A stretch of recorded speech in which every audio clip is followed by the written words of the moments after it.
Radhe Radhe Govinda Govinda Radhe Radhe Radhe Govinda Govinda Radhe. On the instruction of Gurudev and by his mercy, we continue our reading of Caitanya Caritamrta, Adi Lila, Chapter 4, by Krishna Kaviraj Goswami, in the translation and with the commentary by Srila Bhaktivedanta Swami Prabhupada.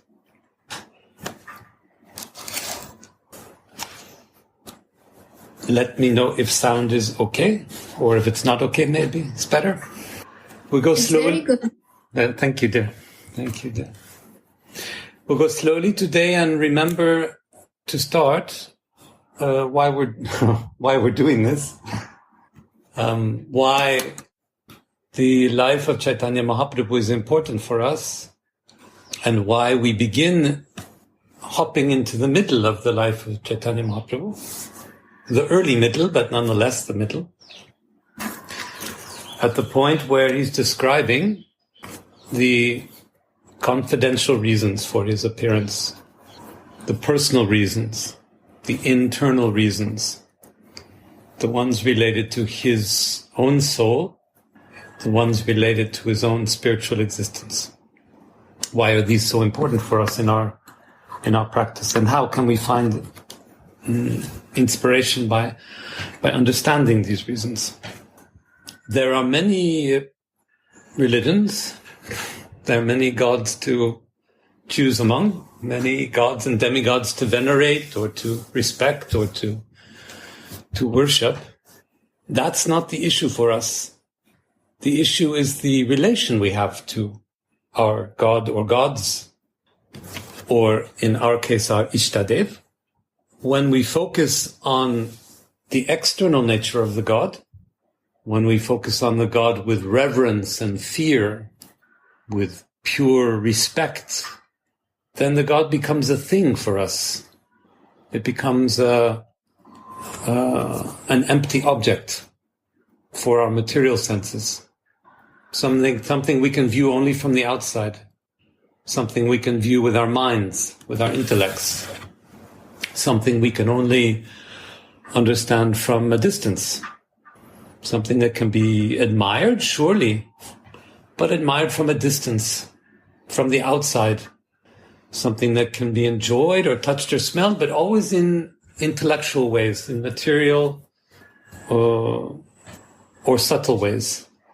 So respect and veneration and worship of traditional gods happens externally, based on external qualities.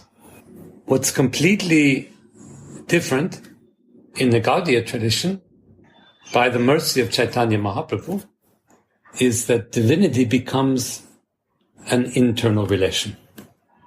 And by internal relation, I say the same thing twice.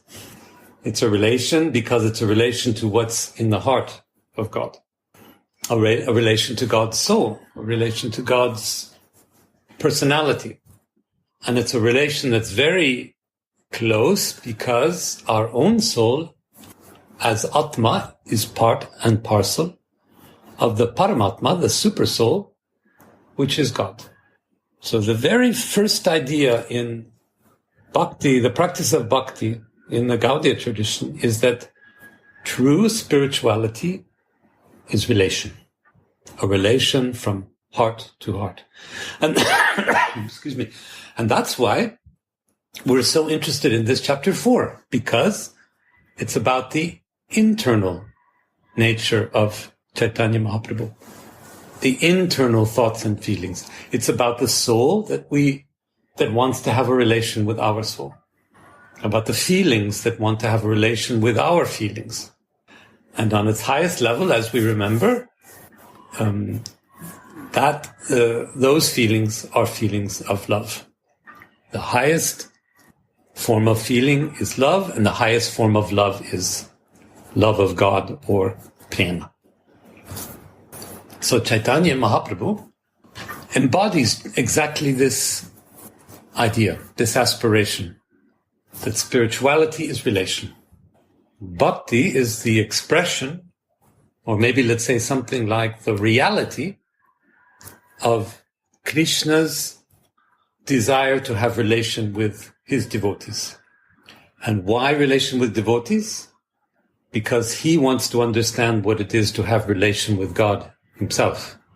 And this is why, as we know, he takes the position of his beloved Radha, her mood, her point of view, in order to have a relation with God as a model for the kind of relation that he wants to have with us. So Caitanya Mahaprabhu says, and it's maybe a way of summarizing the verses we've read so far. Caitanya Mahaprabhu says, well, I don't want to be a beautiful, intelligent, rich, splendid, external God, one that you can admire at a distance. I want to be the God who knows how to love and therefore can feel the highest love. I want to know the highest love, the love of God, and therefore I take the position of the lover of God.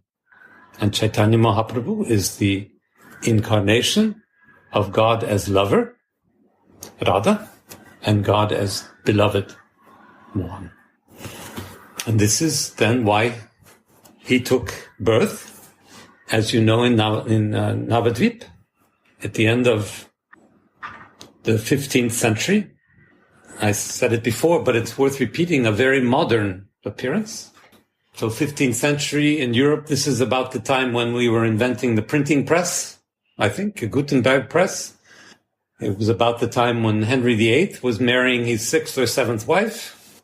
It was the time when the Europeans were starting to explore the world and colonize it. That's another story. But it's really very recent in our history, in European history. So in short, Caitanya made this incarnation in order to make devotion the highest form of spirituality, relation in a loving mood. And what's more, he wanted to make it available for everyone. Why is that? Why do we say that he gave prema bhakti to everyone? Well, it's because everyone has relations. A jiva is an entity that is made of a soul in a body, and any soul has a spiritual dimension. Any soul has a relation with other souls. So we are already prepared for this in a way, for this coming, but we did not understand before Caitanya Mahaprabhu that this could be a relation to God himself. We were already there with our souls, but needing to understand that we could also have a relation to a God who is interested in relation, a God who is a lover, a God who is a lover and beloved at the same time. And this is why we say then that Caitanya Mahaprabhu gave us Manjari Bhav. Manjari Bhav, which is the mood of those who are serving the love of God. So he doesn't want us to be devotees of him directly, not devotees of Radha directly, but devotees of the loving relation of Radha and Mohan. Devotees of love, so to speak. This is our goal. The Manjari Bhav is the mood of being a devotee of love itself. And at the highest level, the love of Radha and Mohan. So instead of saying that we serve Radha like a new goddess, kind of taking the place switched out from Krishna, no, it's not like this. We are devotees and servants of Radha in her love for her Mohan. We are there to serve her love for Mohan. It's not just a switching of Krishna for Radha like this, a new god. Then we have the same issue. We're there to serve the love that she feels, to increase that love, to increase her desire, and to increase then the pleasure of Mohan. And this is why Gurudev teaches us that in Caitanya Mahaprabhu's appearance, there are three aspects.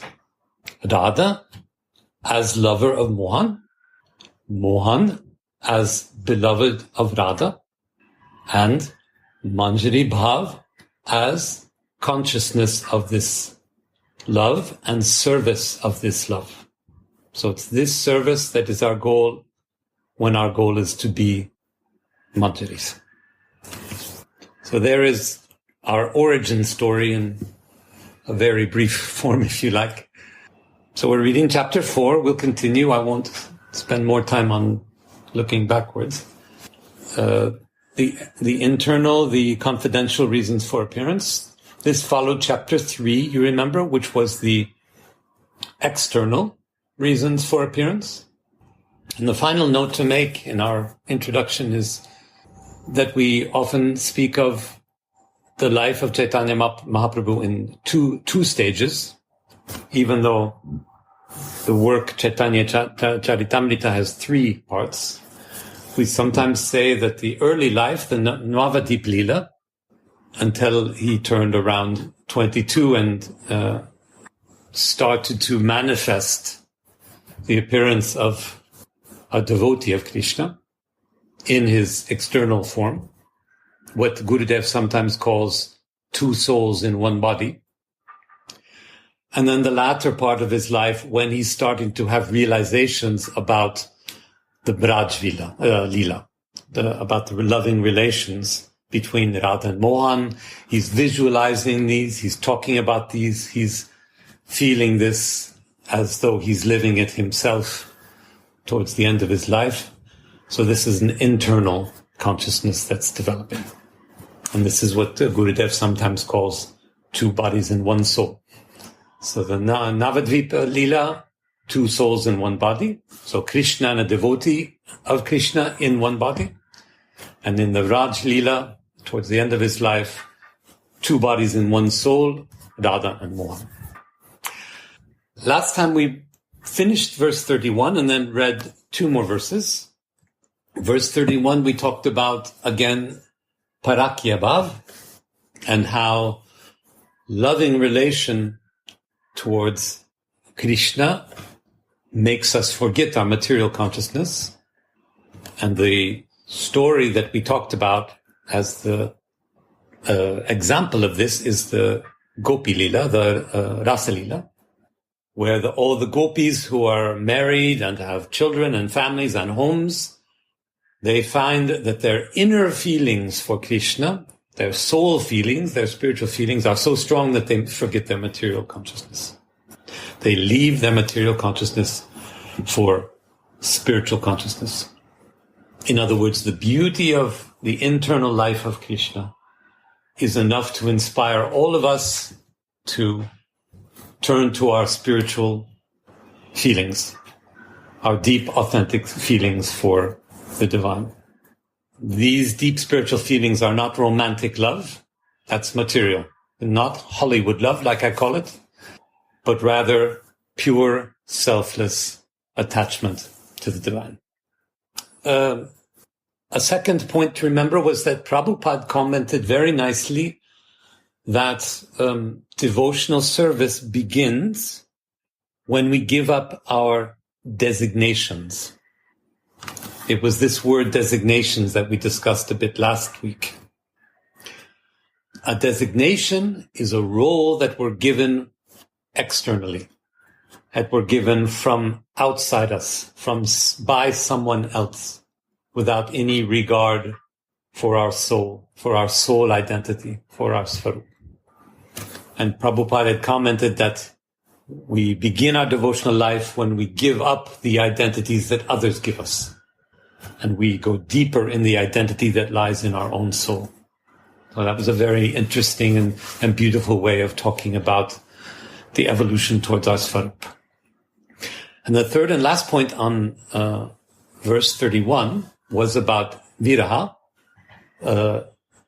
love in separation. And we underlined, there was a long commentary by Prabhupada, and we underlined how longing itself is the center of bhakti. That it's not unity with God that we experience, but it's the desire to be close to God which makes our feelings grow. And therefore that is central to bhakti. And to accept this idea, it's important to understand that the suffering caused by separation is not the material kind. It's not that I get lonely at night, I need more hugs, I need someone to have dinner with. It's not this kind of suffering. It's a spiritual suffering, which is entirely, it sounds strange, but entirely pleasurable, entirely relishable. It's a pure longing which is not associated with pain. Chapter 32 was about the appearance of Caitanya, and I just want to remind you of what we said about it last week. I said one important thing, which was that, and I'll even read the verse for you, I shall taste the essence of all these rasas, and in this way I shall favor all the devotees. The rasas he's talking about, you remember, are the rasas that he feels in the pastimes with Radha. Well, in all the Vraj pastimes. And the different kinds of flavors that he feels, these will benefit the devotees. And I think if I remember right, we'll come back to that today. Then finally, verse 33 was talking about the Manashiksha, which is a small text by Raghunathas Goswami that Prabhupada cites in his commentary. Because the verse 33 said that we should abandon Dharma. We should abandon Dharma. And Dharma is understood as culturally or socially based spirituality.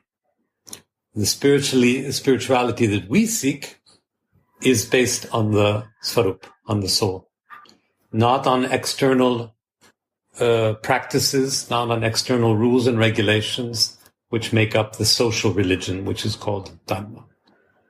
In spiritual consciousness, there's higher meaning than in the spirituality of Dharma, said the verse, and then Prabhupada took that up again. And then the very last thing from verse 33 was about Anurag Shakti, which is our internal energy. And there was a very nice commentary by Prabhupada about how we should learn to watch this internal Shakti, this internal potency or energy, which flows from Radha, which is embodied by Radha and flows through her, how it flows also through us. So one way of understanding spiritual evolution is learning how to observe Radha's energy flowing through our own hearts. This was Prabhupada's commentary on the verse. Now we continue with verse 34. Anugraha bhaktanam manusham deham ashritaha bhajate tarishi krida ya shrutva tatparo bhavat. It's actually a verse in Sanskrit from Srimad Bhagavatam, which Prabhupada says later on in his commentary. And this is how Prabhupada translates it. Krishna manifests his eternal human-like form and performs his pastimes to show mercy to the devotees. Having heard such pastimes, one should engage in service to him. So Krishna manifests his eternal human-like form. He appears in a human form through the pastimes. It says, what does it say? Manusam deham ashritaha. He takes a body, assumes a body, and he performs his pastimes. Very nice. But why does he perform his pastimes? Well, the verse tells us, for the mercy, to show mercy to his devotees. To show mercy to his devotees. So my first curiosity when I read this verse is to say, well, how does Krishna in his pastimes show mercy to his devotees? That's my question when I start reading this. So let's see what Prabhupada can help us to understand. First, it's important to note that even though we're focused on internal reasons, confidential reasons for the appearance in this chapter 4, here is a very generous and sweet external reason. It's for his devotees that he appears. It's the kind of reason we might have expected to read in chapter 3 about the external reasons. So here he's considering about his devotees. Or maybe if we want to think very deeply, we could say, well, wait a minute, Uddhava. When he's thinking about his devotees, he's actually thinking about internal reasons because his devotees are in his heart, or because perhaps his soul, the devotee soul, is part and parcel of his soul. Maybe we could understand this way. In any case, he's thinking about his devotees, and he's carrying out his pastimes in order to be merciful to them, to give mercy to them. Remember what mercy is, or maybe better, we should say, remember what mercy is not. Mercy is not a thing.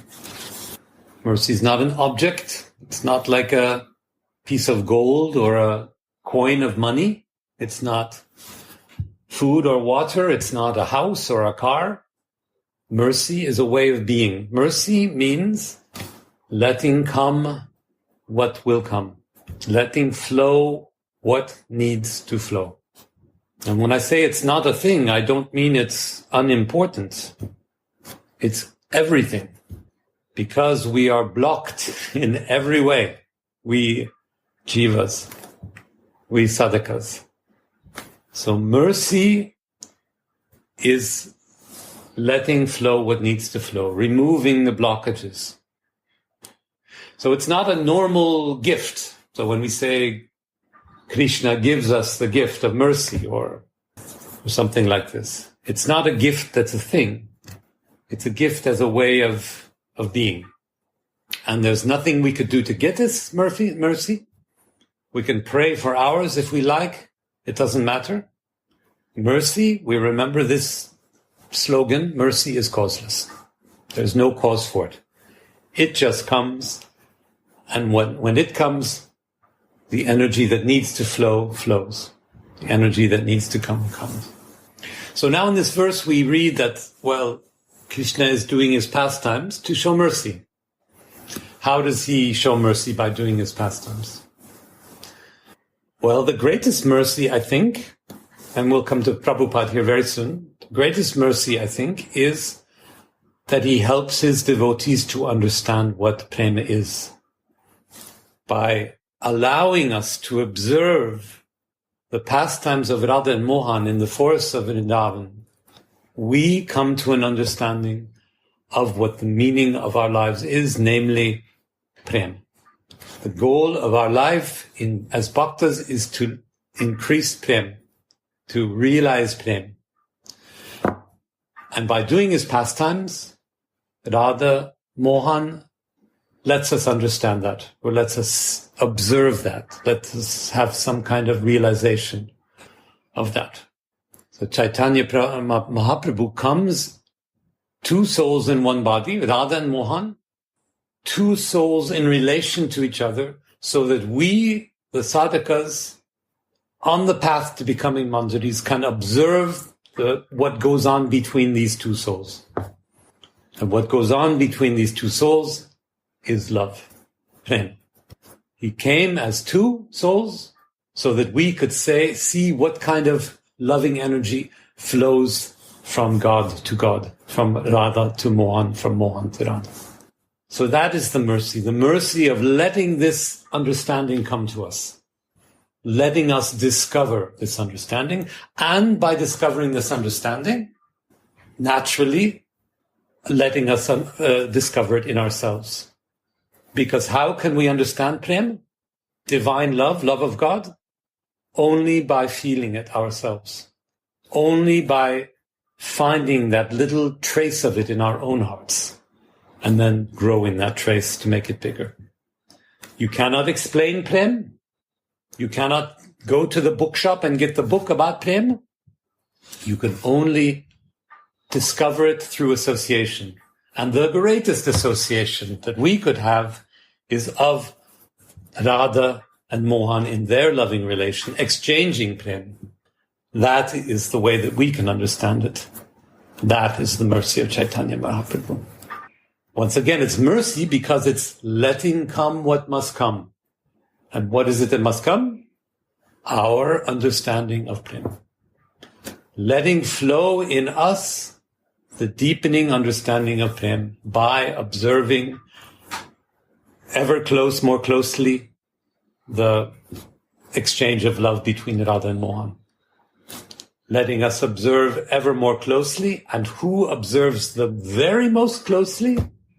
The Manjaris, of course. So the highest level of realizing prem without being Radha and Mohan is in Manjari Bhav. And that's the highest level of evolution for our souls and the goal for our practice, Manjari Bhav. So if we wanted to talk about Mahaprabhu's message, it's kind of foolish to talk about a message because he doesn't have a book. He doesn't have words. Even the 8 verses of Shikshastakam were probably dictated to Swarup Damodar. It's a little unsure with the historians, but so there's no books. There's nothing to buy at the bookshop that comes directly from the pen of Mahaprabhu, or at least not very much. His mercy to us is from his heart, that he opens his heart. He opens his heart by dividing himself in two. What greater opening of the heart can there be? He shows the inside of the heart, of his heart, by showing what it is like for love to flow from him as a lover to him as a beloved, or rather to show love that flows from her as a lover to him as a beloved. And this is what it means to share the confidential reasons. We could almost say, couldn't we, that Caitanya Mahaprabhu, his message is one word, and that word is look. I wanted to say in French, voilà, which is what you say when there's nothing to say, there's just look here. Look at what love looks like. My life is what love looks like. Prem. My life, my appearance, my pastimes, this is what you need to realize. So my message to you is look. And look says everything. It says look clearly, look with your spiritual eyes, look with your heart, don't think, don't do, just look. Gurudev would say, of course, be the viewer, not the doer. Be the viewer. Just look. So Mahaprabhu's message, it's not even one book, it's one word. Look.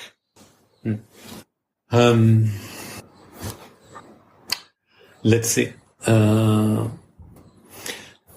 That covers the first half of the verse. I repeat, Krishna manifests his eternal human-like form and performs his pastimes to show mercy to the devotees. But now there's a second part of the verse. Let's discuss that a moment. The second part of the verse is this, in translation. Having heard such pastimes, one should engage in service to him. So we could say it's another way, an additional way of understanding the meaning of appearance of Caitanya Mahaprabhu. Yes, we should accept the mercy, which is generated by the pastimes. But having then heard about the pastimes, we should engage in service. And this is a very special verse in Sanskrit, which is a little bit beyond my Sanskrit competence, but we'll try. We'll come back to it in the next verse. But essentially it's saying, if you hear these pastimes, it will give you the desire to be a devotee. It will give you the desire to serve. Yes, Caitanya comes to teach. Yes, Caitanya comes to show through his pastimes. But he also comes in order to create devotion, to inspire devotion, to fill his devotees with love, and to let the love that's already living in his devotees flow.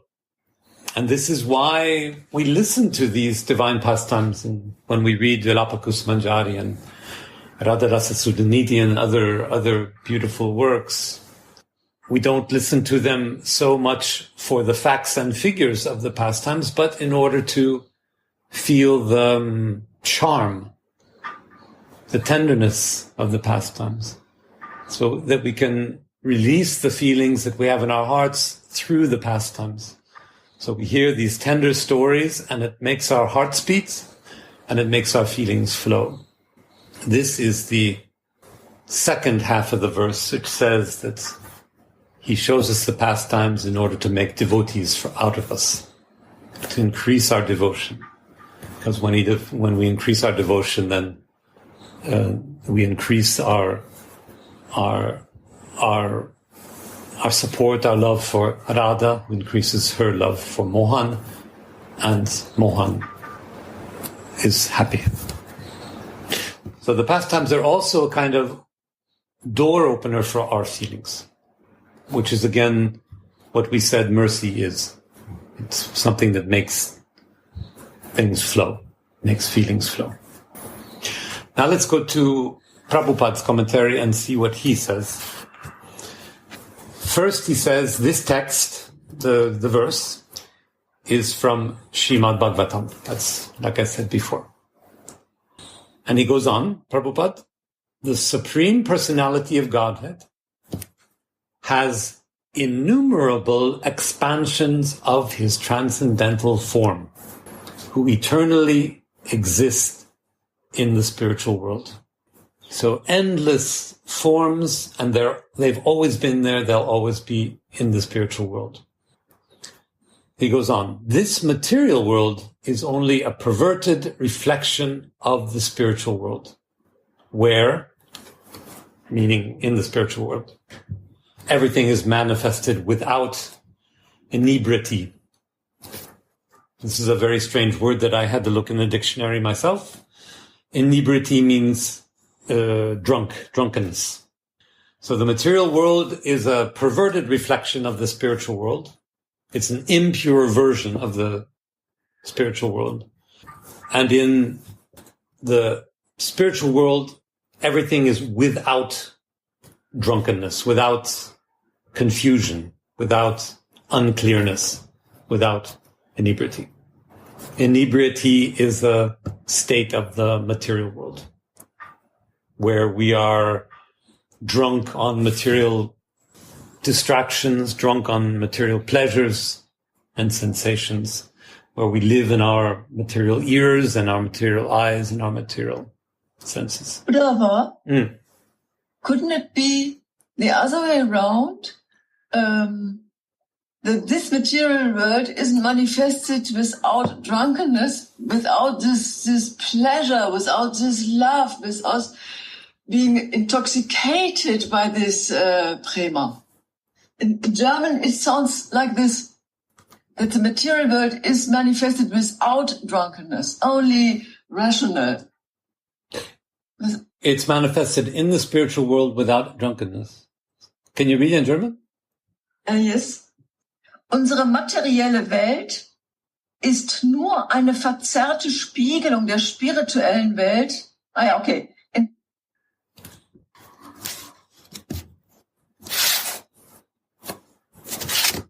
Recording in progress. Typical.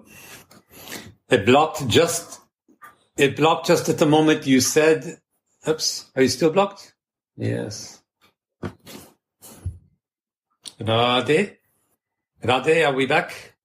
Sorry, I lost just when you were speaking the verse, Sudevi, it blocked. Now I put it on my hotspot, so we try. Can you try that again? In der spirituellen Welt, you were saying, yes. Then what? Yeah, I think you're correct. Unsere materielle Welt ist nur eine verzerrte Spiegelung der spirituellen Welt, in der alles ohne Trunkenheit manifestiert. But I thought this drunkenness is a drunkenness of prema, of intoxicated by this love. But I think it's... No, I like that. I like it very much. No, I like your reading very much. Yes. And you can't tell because both spirituelle Welt and materielle Welt are feminine, and so you don't... Yeah, maybe. I like. So then he goes on to... Prabhupada goes on to describe that, to say that in the spiritual world, please let me know if there comes a problem with sound or something, because it's a little bit dodgy. He says, there, meaning in the spiritual world, everything is in its original existence, free from the domination of time. You could almost say its constitutional position, free from the domination of time. So in the spiritual world, there's no time that passes, nothing rots away like in the material world. No bodies disappear, our houses don't fall down, our cars don't rust away, and all the rest. So the spiritual world is timeless. In fact, time is material. Right? Time is one of the forms of Maya, of illusion, that keeps us covered. If we actually knew that our souls would last forever, we would probably behave differently in our material lives. If we actually realized that time is material, that time belongs only to the things that we surround ourselves with, and that our soul would live forever, then we might behave differently. But this is another question for another day. Prabhupada goes on now and says, time cannot deteriorate or interfere with the conditions in the spiritual world, where different manifestations of the Supreme Personality of Godhead are the recipients of the worship of different living entities in their constitutional spiritual positions. Whoa. There's a lot going on here. So in the spiritual world, there are different manifestations of the divine, of God, and these receive devotion from different souls who have arrived in their Svarup. Jai Gurudev, did you want to help us? Good study today. Beautiful, wonderful. And so Devi also has nice questions. Yes. Very conscious, and I'm very happy. Her questions are very beautiful. Indeed. Many things will be very clear. Like, you have a special quality to explain everyone. This is your gift. Gift by Krishna. It's very good to have the mercy of devotees, as we know. And the question answers also, you beautifully give, they can understand very well. I'm very pleased. How many times are joining? 26. You see? Wow. Now comes a really very special comment from Srila Prabhupada that I think that can help us greatly to understand the purpose of our strange material lives. He says, now I'm quoting him, he says, in the spiritual world, all existence is unadulterated goodness, means pure, uncontaminated goodness. Now I lost my power. Up. Coming back. This is generator gift. I'm waiting for the generator now, but it's okay. I have my battery on the computer. Oh, there we go. There it came. Thank you, generator Prem. We're back.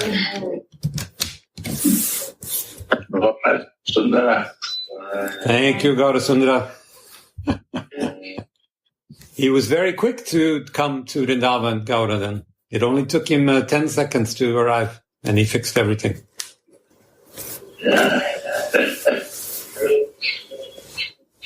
So, and Prabhupada then says, well, the spiritual world is pure goodness. Pure goodness.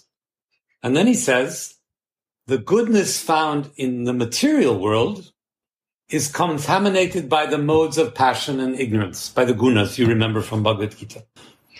I like this very much.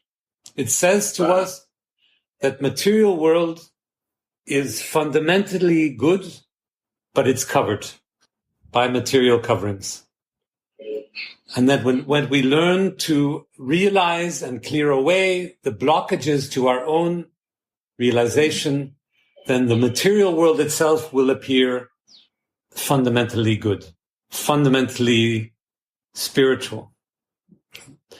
And then it's only because of the gunas, the rajas and the tamas gunas, that this goodness is blocked. I feel this deeply in my heart.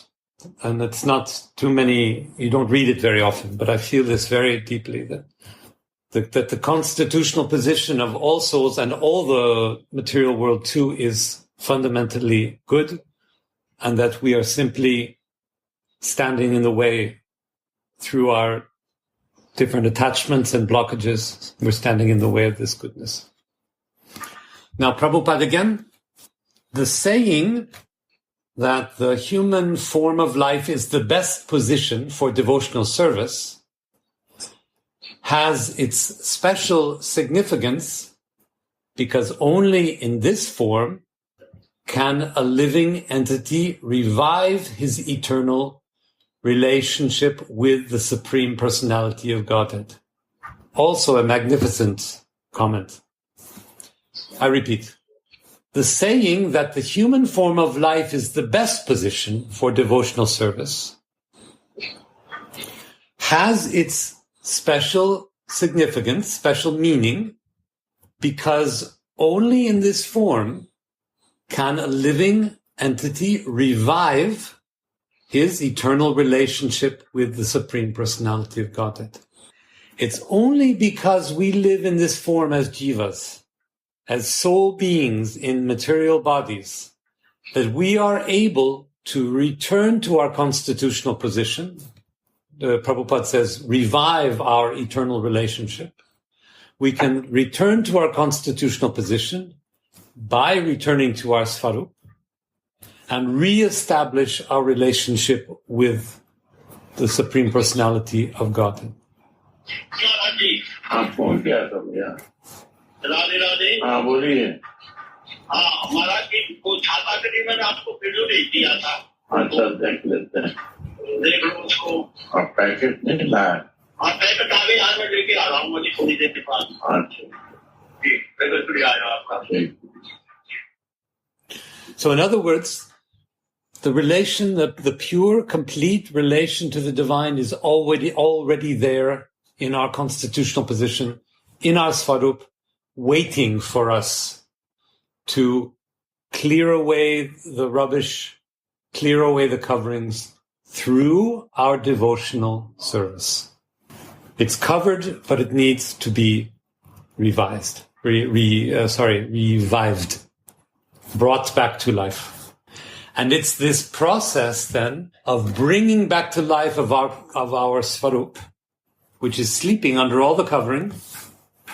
It's this process that liberates our love for the divine. That's the mercy. Mercy means getting out of the way, letting flow what needs to flow. And through the gift of our devotion, we are able to open the door to our Svarup, and from there flows the prem, the love of the divine, which is so desired by Radha, and so desired by her Mohan. That love of the divine returns through our devotion to Krishna through Radha. And this is why, obviously, Krishna is very happy when the devotee becomes devotee. Because then the prem starts to flow again. And his enjoyment increases because Radha's reservoir of ras increases. She loves more, he enjoys more, the devotees have more mercy, and so on and so forth. When Krishna is pleased, the mercy flows. When the mercy flows, Krishna is more pleased. Releasing love in all its forms, in all its levels, pleases the divine couple. The slightest bit of love for a flower you pick in your garden releases a tiny atom of love which flows through Radha, flows to Mohan, and pleases the divine. The more we let our feelings flow, this is, the Gurudev teaches this every single day. Let our feelings flow. Do what you need to do to make the feelings flow. Open the doors to your heart. He says it in 10 different ways every day. Feelings come first. Feelings give meaning. Feelings give more love. Feelings give wisdom. Do everything you can in your life to let feelings flow.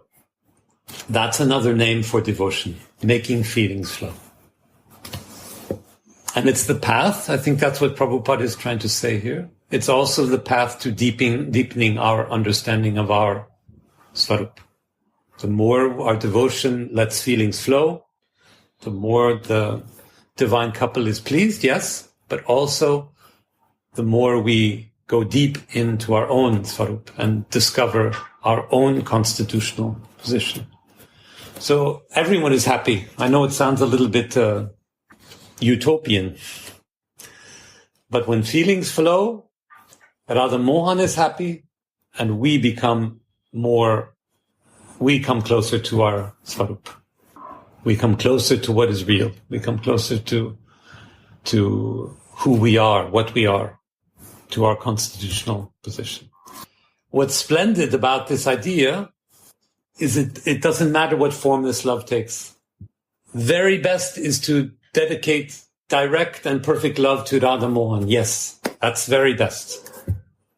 But any whiff, any tiny gesture of love is doing the same work. Maybe at smaller scale, smaller level. But any bit of love that's given is given ultimately to Radha Mohan. This is why feelings in all their forms are welcome. Feelings in all their forms are desired. Now, and Prabhupada is really strong about saying that the human form is the best platform from which to do this. He says now, I quote, "The human form is considered the highest state in the cycle of the species of life in the material world." So you might think that human life is very difficult, maybe a little boring, maybe a little bit too hard work, but it's the top class in the spiritual ladder of affairs. Human life is the top class before spiritual world. It's higher than demigods, it's higher than demons, it's higher than animals, it's higher than plants, it's higher than inanimate things. So to attain to the level where you are as humans, you may have gone through thousands or millions of rebirths, and now you've come to this position where you have such an opportunity to fully realize your soul and to fully surrender that soul to love of the divine. That now is a very hopeful, very optimistic time. And Prabhupada now says something like this too. He says, if one takes advantage of this highest kind of material form, that is our form, the human form, one can regain his position of devotional service to the Lord. So I think he means pure devotional service. If we really take advantage of the fact that we have these lovely bodies, which can permit us to do good work, to go to temple, to do seva, to care for others, to express love in all forms, in all parts of our lives. If we take advantage of that, says Prabhupada, then we have a chance to attain our constitutional position. If we make use of all our resources, then we can find our way to realizing our soul and to enter our Svarup. Prabhupada now. Incarnations of the Supreme Personality of Godhead appear in all the species of life, although this is inconceivable to the human brain. So Radha Mohan is also in the silly monkeys, also in the flowers, also in the demigods, also in the mice that are running around my room. They're in all of these material forms. We can only see, or we can see best in the eyes of other humans. Sometimes we don't see so well, but we can see best in the eyes of other humans. But we're less aware of those in other material forms. And now Prabhupada goes on. The Lord's pastimes are differentiated according to the appreciating capacity of the different types of bodies of the living entities. So we understand and realize the pastimes to the degree that we have the spiritual advancement to do that. Different levels of entities realize the pastimes in different levels. The flowers, the least, the mice, more, the monkeys, more, the cows, even better, etc., etc. So that's very cute to think, but the important point is that we see and understand and realize the divine pastimes to the degree that our soul is evolved, which means the more we focus on evolving our souls, realizing our Svarup, realizing our spiritual identity, the more the pastimes will be meaningful for us. So, for example, when we read the pastimes in Virapakusmanjari with Gurudev, you can notice quickly that Gurudev sees in them 100 different things when you and I struggle to see one or two different things. So the degree of spiritual evolution determines the degree of enjoyment that comes from observing the pastimes. A highly evolved soul sees Krishna absolutely everywhere. A less evolved soul sees Krishna or Radha Mohan in some things, and so on and so forth. It's kind of like a spiritual, what do you call that? A spiritual speedometer. The more you see Radha Mohan in your everyday life, the more you are diving deep into your Svarup. And when you begin to see Radha Mohan in everything, then you have entered your Siddhadeha. This is what Siddhadeha means. Siddhadeha doesn't mean someone who's taken off on a spaceship to a different planet. Siddhadeha means literally the perfected body. So it's the body that is so spiritual that it only sees spiritual, it only hears spiritual, only feels spiritual. Prabhupada continues. The Supreme Lord bestows, means gives, bestows the most merciful benediction upon human society when he appears in his human form. It is then that humanity gets the opportunity to engage in different kinds of eternal service to the Lord. Very sweet. It's the great gift. Caitanya Mahaprabhu is giving us an enormous gift because he gives us the chance to do service. When Krishna is pleased, mercy reigns on the devotees. And that mercy takes the form of being able to open our hearts and devote more of our hearts to the divine.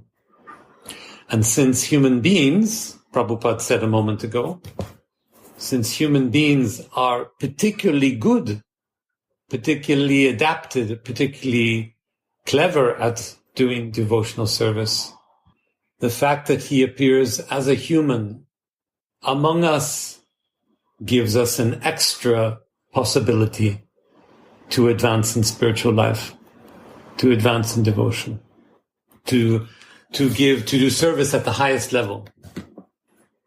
So all service is good. All devotional service is good when it comes from your heart. Cleaning your house for the pleasure of Radha Mohan is good. Taking care of your friends is good. Taking care of your family is better. But taking care of Radha Mohan is the best.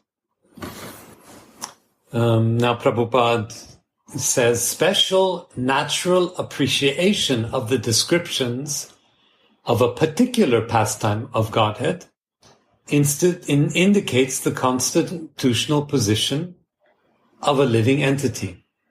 This is very sweet. It means that if you have a particular taste for one of the pastimes, maybe you like, for example, you have a taste for the pastime of the Manjari singing in the ear of Radha. This is a reflection of your Svarup. Your Svarup, in Manjari form, it has a particular taste for singing, for serving Radha in that way. And so it's a very wonderful adventure when you read the pastimes, every one of you, to develop a sense of your own taste. To say to yourself, what is it that I feel? How does that touch me?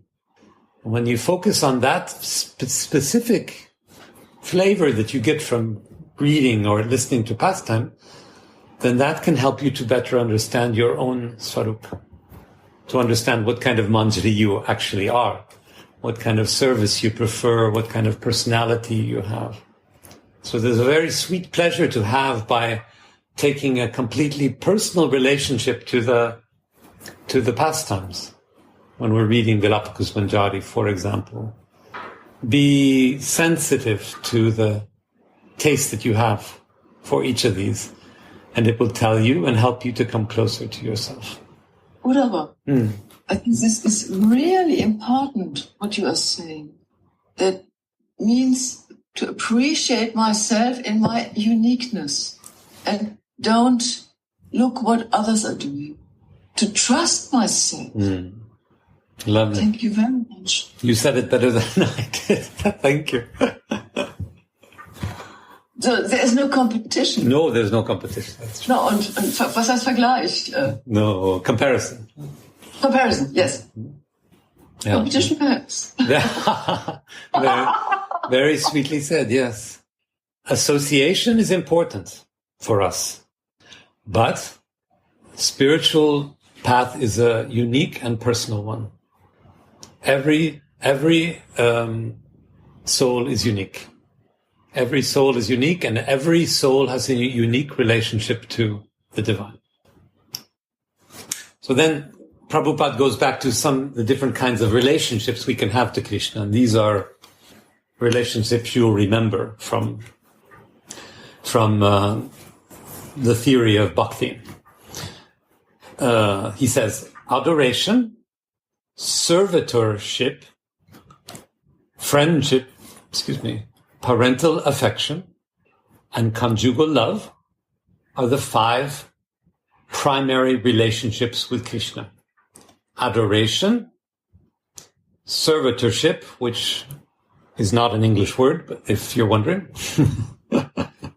friendship, parental affection, and conjugal love. So devotion, service, friendship, parent, and conjugal. These are the 5 levels in bhakti. We hear about these quite often. The highest perfectional stage of the conjugal relationship, enriched by many sentiments, gives the maximum relishable mellow to the devotee. So Madhurya Ras is the highest. The point is that the deeper your relation to the divine, the greater the flavor it will produce in your everyday life. You can choose the level of relation you want with the divine. And as a basis of your choice, you will relish. If you want to go deeper, you'll relish more.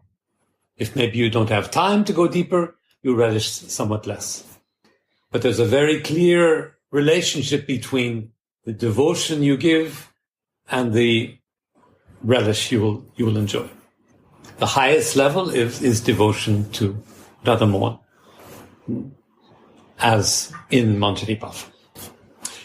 The Lord appears in different incarnations, says Prabhupada, as a fish, tortoise, and boar, as a Parashurama, Lord Rama, as Buddha, and so on. So the Lord is in many forms. To reciprocate the different appreciations of living entities in different stages of evolution. It's very sweet. Krishna appears throughout time in different incarnations, as a fish, as a tortoise, and so on, so that he can have a relationship of devotion on the level of the devotee. It's very merciful. So once again, it's the absolutely opposite of the opulent, scary, all-powerful God who appears as the great commander and doesn't care about who you are, but demands veneration, demands respect. In contrast to that, here we have Krishna, who is, if you're a fish, no problem. He'll take the body of a fish in order to have a relationship with you. If you're a pig, he'll take the relationship of a pig to have a relationship with you. Sorry, he'll take the body of a pig to have a relationship with you. If you're a Buddha, he'll be a Buddha. Whatever is needed in order to have a devotional relationship with you. Prabhupada goes on and says the conjugal relationship of amorous love is called Parakya Ras. We talked a lot about this. And it is unparalleled perfection of love exhibited by Lord Krishna and his devotees. Now we'll finish with a very strong criticism by Prabhupada of a sect of devotees called the Sahajas. And Prabhupada describes them this way. A class of so-called devotees known as Sahajas, which is also known as a kind of, well, we'll get into the details, but the spontaneous, it's a practice of bhakti, or at least it thinks it is. A so-called devotees, Prabhupada says, they try to imitate the Lord's pastimes, although they have no understanding of the amorous love in his expansions of pleasure potency. So this is a group, it's well known. It started out in Gaudiya Vaishnavism, but then broke off. And it believes, if I'm not wrong, it believes that men and women are themselves a microcosm of the Vrindavan forest. And that the original divine pastimes should be repeated between men and women. So that they have practices where they carry out the sexual pastimes of the Vraj-lila in material world. And many people think this is wrong, and Prabhupada thinks this is wrong, and he's going to explain to us now why. He says, their special imitation can create havoc, means chaos, on the path for the advancement of one's spiritual relationship with the world. With the Lord. So he calls what this group does imitation. They're imitating the pastime instead of having a relation to it. He continues, material sexual indulgence can never be equated with spiritual love, which is in unadulterated goodness, in pure goodness.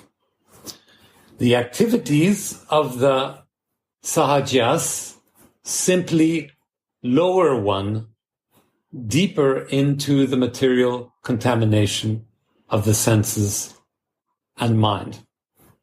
And Prabhupada says so because he believes this is fake, artificial. It's not spiritual love. But I think we can go a step farther and say it's inappropriate because it does not, it's not based on a relation with God. It's trying to be God by enacting the Leelas ourselves. And I can think of one more reason, actually, why it's unfortunate and inappropriate. It's because, as we said many times, material pleasures are finite, conditional. And spiritual love is inexhaustible, infinite.